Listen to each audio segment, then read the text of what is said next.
Perhaps you've been having issue with your low resolution photo and you want to increase them to high resolution. You want to upscale an image, and probably you want to add texture to your image. This is the right tutorial for you. Hello guys, my name is Olumide from Indeed Captured. Your time is important and precious to you, and I value them, so I won't be wasting your time. Let's get started. So this is the image you'll be looking up today, and we'll be working with. What we have here is actually an image that it's relatively low. Let's just take a moment and look at something. Look at the image we have here. It's 61 kilobytes. That's really low. So what do we want to do? We want to upscale the image, changing it to high resolution, and at the same time help to add a little bit of texture so that it will look better. At times you want to print some images, and because it's low, the photo may be pixelated if you print it too large, and you don't want that to happen. And before we go further, please note that it's very important that you use high resolution image. That's the best. But when we find ourselves in a situation whereby maybe you don't have the file again, and all you could lay your hands on, and it's an already uploaded photo on some of the social media platform that we have. For instance, this is downloaded from Facebook, and a lot of compression happens because of upload. So by the time they download it back, it's just 61 kilobytes, and they don't have access to the original file again, and we have to do something with it. So hello guys, let's get started. So the first thing we want to do is we want to come to edit. Depending on the version of Photoshop you are using, just find your settings and come to technology preview. Now, what does this technology preview does? It helps you check on your enable preserve details 2.0 upscale. It helps to enlarge your image with the help of artificial intelligence assisted upscaling technologies. So it helps to enhance it and enlarge it with the help of AI assisted upscaling technology. So make sure you check it on. Okay, then press OK. Then the next thing we want to do is we want to come to our image and come to image size. Okay, now come to your resample.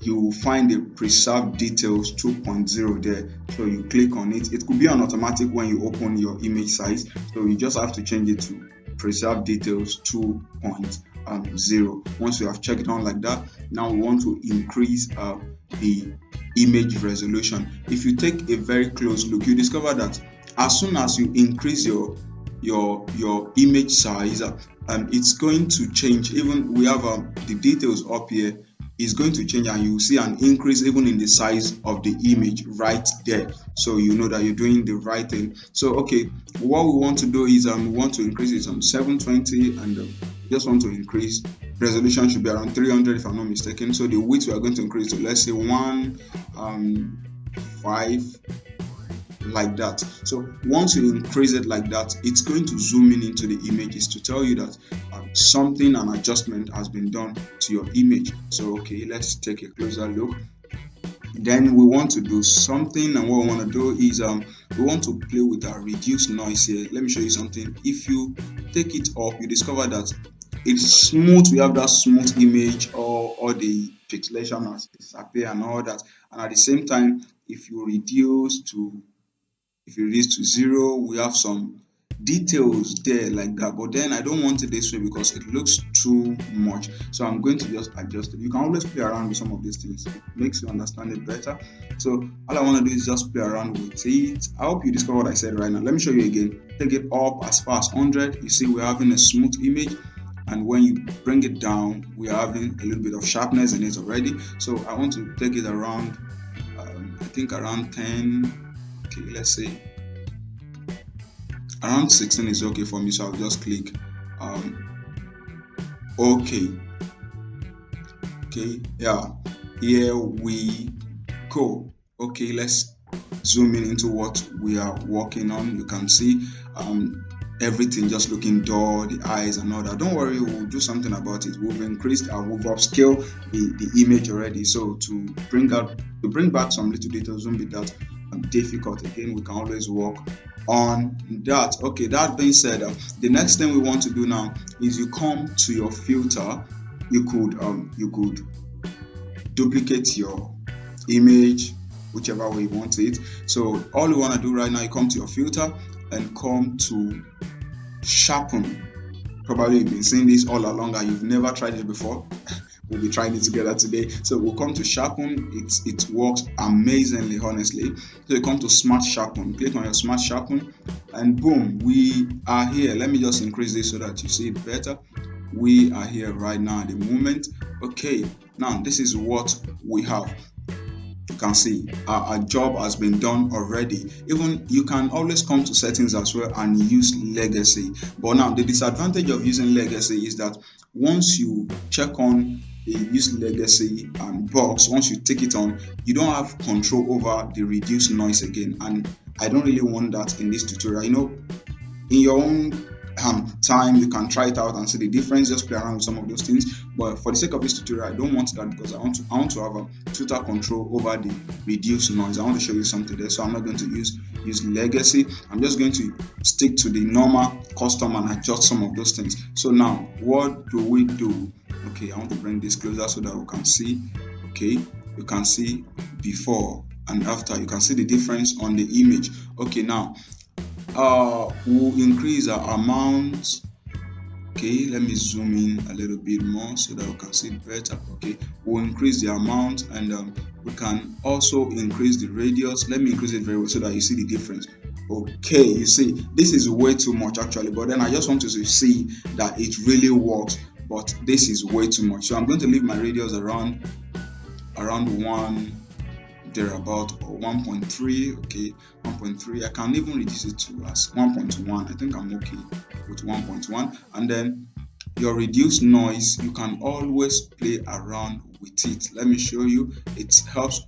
If you reduce the noise, it brings even more sharpness, but then the pixelation will be coming back again, and we don't actually want that. So we are going to make sure we leave it around let's say 20. That's okay. And that was why I never wanted to use legacy in the first place, because I want to have total control on the reduced noise. That's that. So with 20, I think okay. I can still increase this to, let's say, 3 something, 314 thereabout. Then I just click okay. Now here we are. You can see before and after, before and after. That's beautiful. See all the texture that is gone here. They are just back around the hair area here. They are just back before and after. Okay, now the last thing that we want to do is if we zoom into the eyes, we still want to introduce a little bit of sharpness into that. And how do you go about that? Just get another layer, just duplicate another layer, and come to your filter as well, and come to order, use high pass. Now increase your eye pass. Just focus on the eye, not any other place. Once you discover that you can see a sharpness that you really like, I'll leave mine around 2.0 and I'll just click OK.